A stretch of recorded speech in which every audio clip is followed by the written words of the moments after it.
Bank vault had 20 tons of heavy doors and iron walls. The builders were so sure that they didn't even put security alarms in the vault, because it was called an unbreakable vault.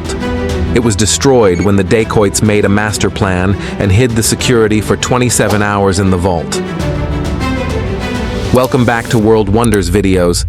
What was the master plan of the viewers, and why is it considered the biggest bank robbery in history? Before we talk about this, let's go straight to the day of the 19th of July, 1976. The sun had set on Monday, and staff members had started arriving at the Société Générale Bank in Nice, France. This bank was considered to be the world's most secure and most strong vault bank. It happened that the bank staff opened the vault, as per the routine. It was a very heavy door, with a very complicated lock. They put a lock combination, but the door did not open. It is important to note that this door had already been broken many times before. Because it was about 20 tons, it was often stuck. The bank staff thought that it is stuck as usual, so they contacted the vault-making company. After half an hour, the company's experts came to the bank and tried to open the door. But the surprising thing was that this time the door was not opening even from the company's experts. They tried several times, but this door was not ready to open at any cost. The matter was getting serious now because the line of customers was in the way, and it was now the question of the bank's dignity. After 3 hours, he decided to drill the wall of the vault and see what was stuck in the door. There were no signs of forced entry on the vault door, and no signs of any kind were found on its 4 walls. When he was knocked inside by a heavy-duty drill machine, he saw that someone had welded the vault door from the inside and closed it. It was difficult to believe this view because there was only one way to enter the vault. There was no light or window inside. It was impossible to enter the vault. Now everyone realized that something abnormal is here.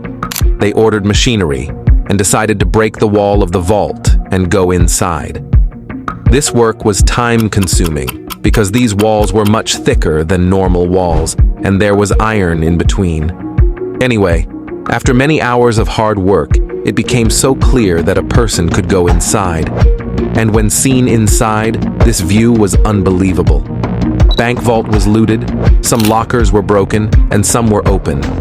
And the most interesting thing is that these famous words were written on the wall of the vault with spray paint, which has an English translation as without arms, without hate, and without violence. Now the bank staff came to their senses that they saw a tunnel in the ground of the vault. Now the work of the police had reached that time. DAC broke 400 safe boxes from 4,000, including money and gold blocks in the vault, and ran away with valuable things from inside. The tunnel he dug was in the largest underground sewerage line in the city.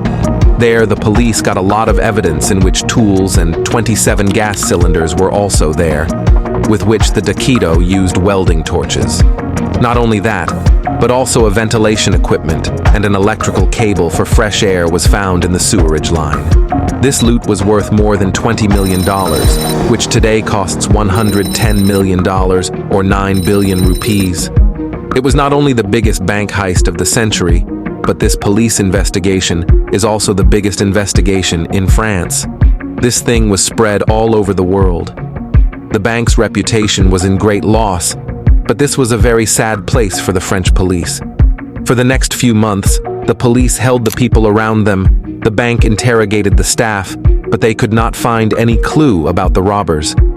Then, after 3 months, in October 1976, the police got a very big lead. A member of the gang was caught on the tip of his girlfriend.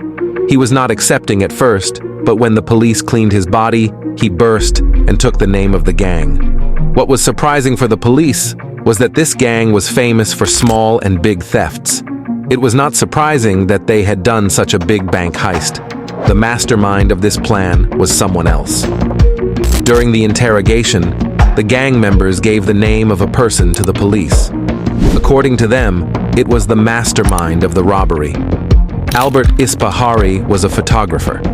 When police arrested him, he didn't look like a criminal.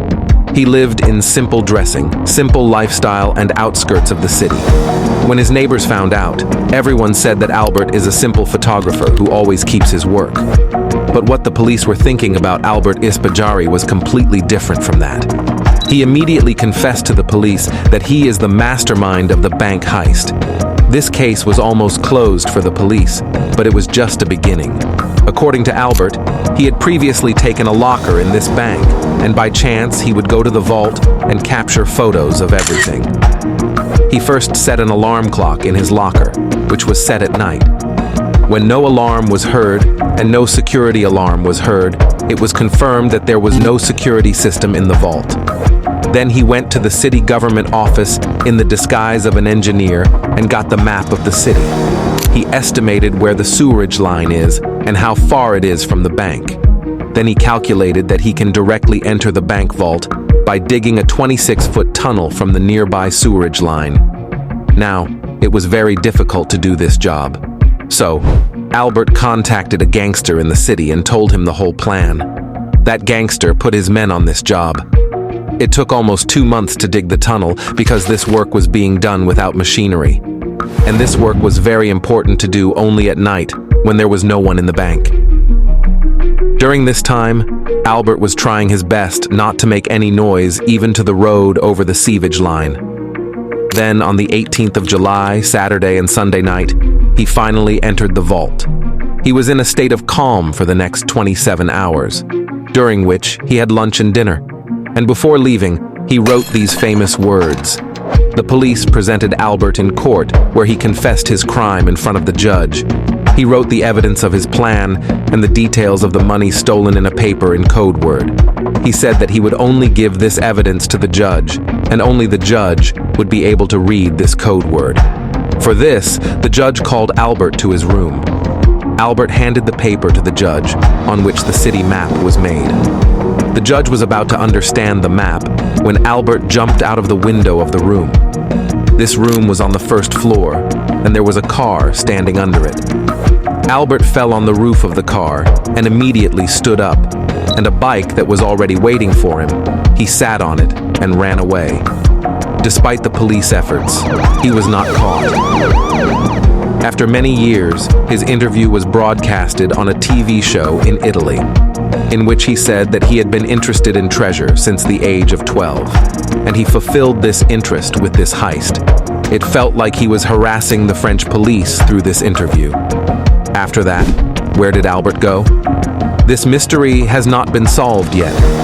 Albert Ispajari died in 1989. His mother said that Albert's dead body has been kept outside his house. I hope you will like and share this video of World Wonders. Thank you for your loving comments. See you in the next video.